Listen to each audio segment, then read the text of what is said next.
Hello everyone, my name is Ruxana and today I'm going to explain about my lab experiment that is designing and configuring static routing for inter-network communication.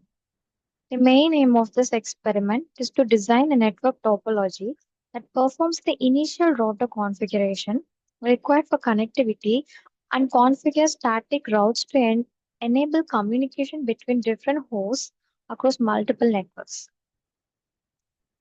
So, coming to the description part of this experiment, static routing is a technique where routes are manually added to the router's routing table by the network administrator.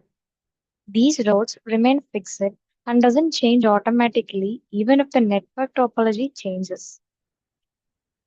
It is it is simple, secure, and uses fewer resources compared to dynamic routing. However, it is less flexible and not scalable for large networks because any changes requires manual updates. On the other hand, in dynamic routing, routers use protocols like RIP, OSPF, or EIGRP to automatically learn and update routes. It's more suitable for larger networks but consumes more resources and is slightly more complex to configure.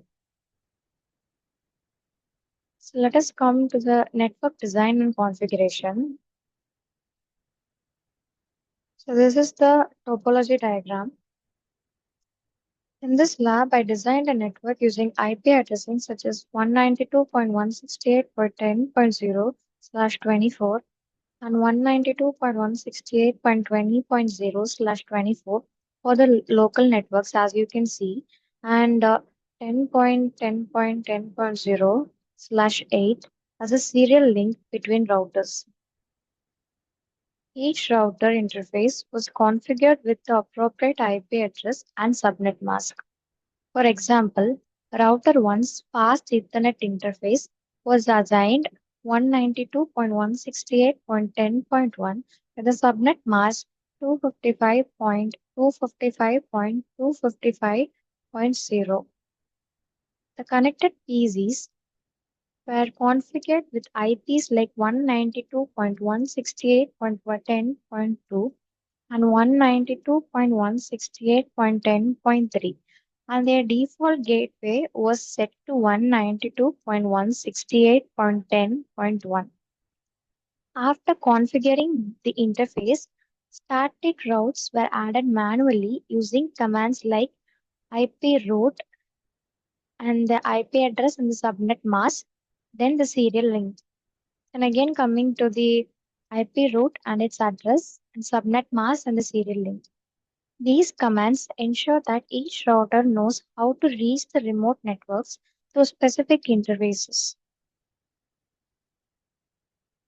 So, coming to the overall summary of this experiment, firstly, we configure IP addresses on all host PCs. Then, configure router interfaces with their respective IPs. Then, add static routes on each router to define the path to other networks. And finally, test and verify the configuration using the ping command. Coming to the output, after completing the setup, I verified connectivity by successfully pinging from one PC to another located on different network. The routing tables and running configurations confirmed that static routes were properly added. So thus I have designed and configured this static routing for internet network communication. Thank you.